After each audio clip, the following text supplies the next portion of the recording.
Good morning student. Welcome to CR international school online study system. बच्चों, आज हम 11वीं कक्षा का आरओ से पाठ पढ़ रहे हैं कबीर। कबीर के बारे में आपने सुना ही है कि वो निर्गुण निराकारी संत थे जो दुनियादारी के पाखंडों को और बाह्य आडंबरों को नहीं मानते थे। उनके हिसाब से जो ईश्वर है वो एक ही है, ठीक है, एक ही रूप है, और उन्हीं भावों को व्यक्त करते हुए उन्होंने इस पहरे में बताया है। पहरा पढ़ते हैं कबीर का पहला पद। हम तो एक एक करी जाना। हम का मतलब हमने, तो का मतलब तो, एक का मतलब परमात्मा, एक का मतलब एक, करी का मतलब मान, करी जाना का मतलब मान लिया है। हमने तो परमात्मा एक ही है और उसे एक ही मान लिया है। कौन कह रहा है? कबीरदास जी कह रहे हैं लोगों को कि हे लोगों, हमने तो ईश्वर एक ही है और हमने ईश्वर को एक ही माना है। दो ही कहें, जो लोग दो कहते हैं तिन्हीं को, उनके लिए दो जग ये नरक है। जो कहते हैं कि ईश्वर एक नहीं है, ईश्वर के अनेक रूप हैं, रूप अनेक हैं, या ईश्वर एक नहीं है, ईश्वर अलग अलग है, तो ये संसार उसके लिए क्या है? नरक है। जिन नहीं पहचाना, जिन्होंने इस बात को नहीं पहचाना है, इस बात को नहीं समझा है कि ईश्वर जो है वो एक ही है, अलग अलग नहीं है, जो लोग इसे दो मानते हैं उनके लिए ये संसार नरक के समान है। एके पवन एक ही पानी। क्यों है सारा ऐसा? क्योंकि एक ही पवन से, एक ही पानी से, अर्थात ईश्वर ने हमें एक ही पवन, एक ही पानी, अर्थात पांच तत्वों से हमें बनाया है। एक ज्योति समाना, और सब में एक ज्योत, ज्योत का मतलब आत्मा, कहते हैं हम सब के अंदर एक ही आत्मा को बसाया है। एके साख गढ़े सब भांडे।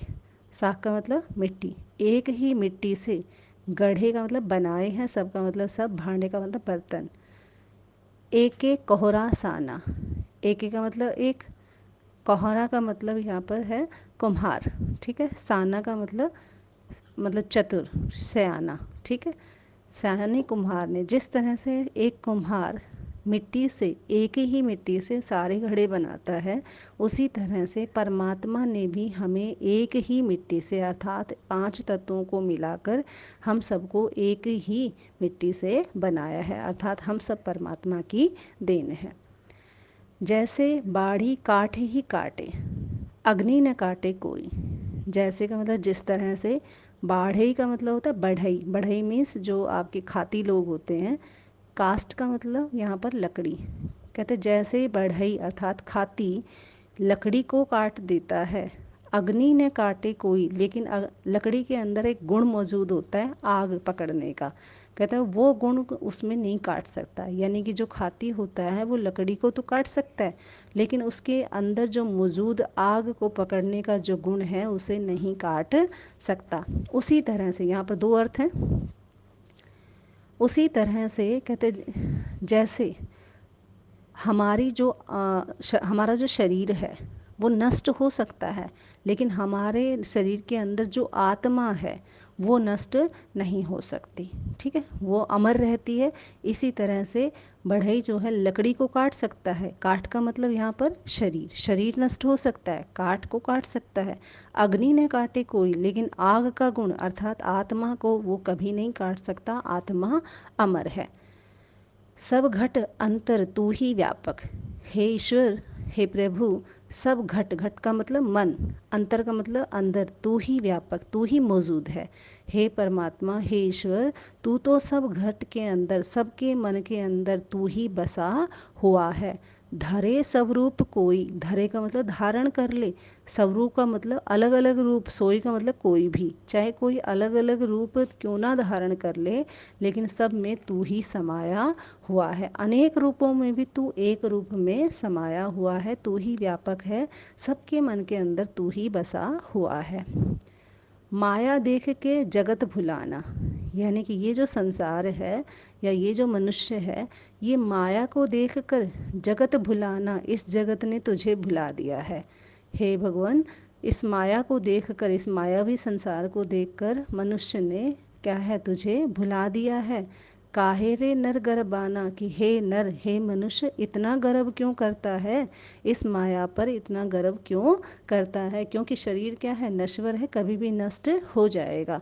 तो माया पर, ये धन दौलत पर इतना गर्व नहीं करना चाहिए। निर्भय भया कुछ नहीं व्यापे, क्योंकि मैं माया में लिप्त नहीं हूँ, इसलिए मैं निर्भीक हूँ, निडर हूँ, मुझे किसी बात का डर नहीं है। नहीं व्यापे कहे कबीर दीवाना, कबीर कहता है मैं तो उस ईश्वर का दीवाना हूँ, इसलिए मुझे किसी तरह का कोई डर नहीं है कि कोई मेरा धन लूट लेगा, माया लूट लेगा। ठीक है, मैं मायावी संसार में नहीं फंसता और निर्भीक होकर ये कहता हूँ कि मैं तो उसका दीवाना हूँ। किसका? भगवान का दीवाना हूँ, प्रभु भक्ति का दीवाना हूँ। यहाँ पर आपका पहला पैरा ख़त्म हो जाता है। दूसरे पर चलते हैं। दूसरे में कहता है कबीरदास जी, संसार को बताते हुए कहता है कि ये संसार कितना ढोंगी है, कितना पाखंडी है। चलते हैं। संतो देखत जग बोराना, अब वो संतों को समझाता है, हे साधु संतो देखो जग बोराना, ये संसार कितना पागल है। बोराना का मतलब पागल होना, ये संसार कितना पागल हो गया है। कैसे? साच कहे को मारन धावे, कहते हैं जो सच कहते हैं, जो सच बोलते हैं, उनको तो ये संसार मारने को दौड़ता है। झूठे जग पतियाना, और झूठे रास्ते पर चलते हैं। पतियाना का मतलब विश्वास करना, झूठे पर ये सारा संसार विश्वास करता है, अर्थात ये संसार है ये झूठ का ही खेल है। सच कहने वाले को तो ये मारने को दौड़ते हैं।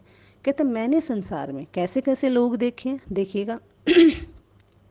कहते मैंने नेमी देखा, यानी नियम निभाने वाले लोग देखे, धर्म निभाने वाले लोग देखे। नेमी देखे, धर्मी देखे, प्रात करे स्नाना, और ऐसे ऐसे लोग देखे हैं अपना नियम और धर्म का पालन करने के लिए सुबह 4-4 3-3 बजे उठकर गंगा में स्नान करते हैं। ऐसे लोग भी मैंने देखे हैं। आत्म मारी पखाइन पूजे, कहते वो अपनी आत्मा को मारकर, अर्थात अपना मन को मारकर, मन में तो बहुत कुछ भरा पड़ा है लेकिन अपने मन के नहीं सुनते। पखावन पूजे, पत्थरों को पूजने चले हैं। कहते आत्मा की नहीं सुनते, आत्मा उनकी कह रही है तुम गलत कर रहे हो, लेकिन फिर भी वो लोग नहीं सुनते, वो पत्थरों को पूजते हैं। उनमें कुछ नहीं ज्ञाना, कहते हैं ऐसे लोगों में कोई ज्ञान नहीं है, अर्थात ऐसे लोग ज्ञानी नहीं होते। कैसे? जो नियम करते हैं, धर्म का दिखावा करते हैं, सुबह 4 बजे उठते हैं, ठीक है, मन में जो है उनके में कपट छल भरा पड़ा है, ऐसे लोग पत्थरों को पूजते हैं। कहते हैं उनमें कोई ज्ञान नहीं है, वो सारे क्या हैं, ढोंगी हैं, पाखंडी हैं। और क्या कहते हैं कबीरदास जी? बहुतक देखा पीर आलिया, कहते बहुतक मैंने बहुत ज़्यादा देखे हैं। पीर का मतलब साधु सन्यासी संत महात्मा, पीर ओलिया का मतलब साधु संत महात्मा। कहते मैंने न जाने कितने ऐसे साधु संत महात्मा सन्यासी देखे हैं, धर्म प्रचार करने वाले लोग देखे हैं। क्या करते हैं वो? पढ़े किताब कुरान, कहते किताबें पढ़ते हैं, कुरान पढ़ते हैं, ठीक है, ग्रंथ पढ़ते हैं। और के मुरीद तकदीर बतावे, के का मतलब उनके, मुरीद का मतलब शिष्य, तदबीर बतावे, ऐसे पढ़ाए हुए उनके शिष्य, यानी कि ऐसे महात्मा संत मैंने बहुत देखे हैं जो महात्मा कुछ पढ़ा देते हैं, किताबें कुरान में ये लिखा है वो लिखा है, और उनके पढ़ाए हुए जो शिष्य हैं वो तुम्हारी तकदीर बताते हैं। कहते वो सब किताबों से ही पढ़ते हैं, उनमें उन्हें जो ज्ञाना, उनमें उन्हें उसमें वही है जो ज्ञाना, जो उन्हें पढ़ाया गया। फालतू की बात पूछ लो ना, ज़रा भी नहीं बताएंगे। ठीक है, उन्हें वही पता है जो उनके गुरु कहते हैं, अर्थात कहेंगे नहीं हमारे गुरु ने तो यही बताया, इसमें ही विश्वास करो, ऐसा करो वैसा करो।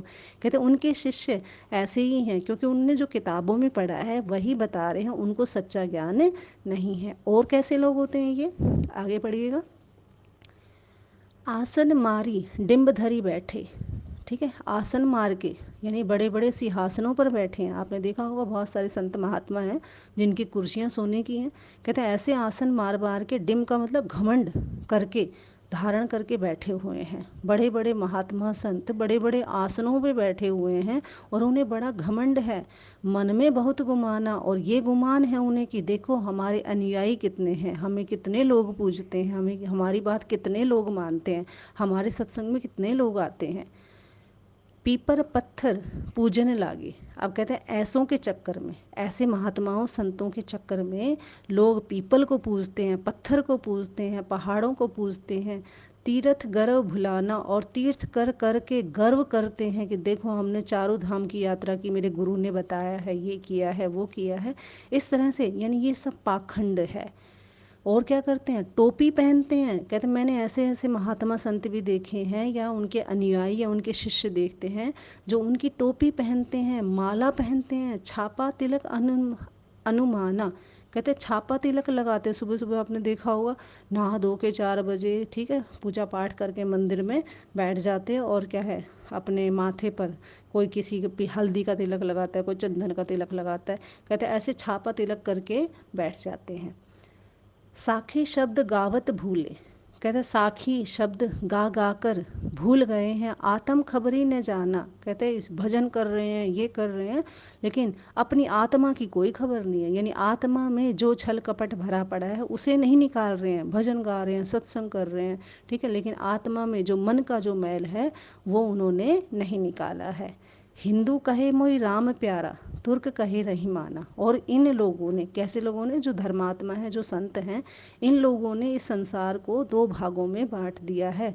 कैसे, हिंदू को कहते हैं कि हमारे लिए राम प्यारा है, तुर्क मतलब मुसलमान कहते हैं हमें रहीम प्यारा है, अल्लाह प्यारा है। अर्थात इन लोगों ने हिंदू और मुस्लिम 2 जातियों में लोगों को बांट दिया है, और बांटने के कारण आपस में 2 लड़ मर गए। यानी ये दोनों जातियाँ, हिंदू धर्म, मुस्लिम धर्म, धर्म के नाम पर जो आजकल सांप्रदायिक दंगे हो रहे हैं, इनमें लड़ कर कहते लोग मर रहे हैं। मर्म ने कछु जाना, लेकिन ये समझ में नहीं आया, ये रहस्य समझ में नहीं आया अभी तक कि हम लड़ क्यों रहे हैं। क्यों? क्योंकि जाति तो एक ही है, मानव तो एक ही है, बनाया भी ईश्वर ने एक ही है सबको। फिर हम क्यों लड़ रहे हैं? लेकिन ये सब क्यों लड़ रहे हैं? क्योंकि उनके महात्मा संत, महात्मा जो भी प्रवचन देते हैं, उनके कारण ही ऐसा हो रहा है। आज के लिए इतना ही। तब तक आप इसे बार बार पढ़ते रहिए, ठीक है। वर्ड मीनिंग जहाँ समझ में नहीं आए, जब मैंने बोला है तो आप पेंसिल से नोट कर लें। जिनके पास किताबें हैं, किताबों से पढ़ लें, किताब साथ में रखें। और वैसे अगर नहीं दिख रहा है तो आप यहाँ से भी देखकर पढ़ सकते हैं। धन्यवाद।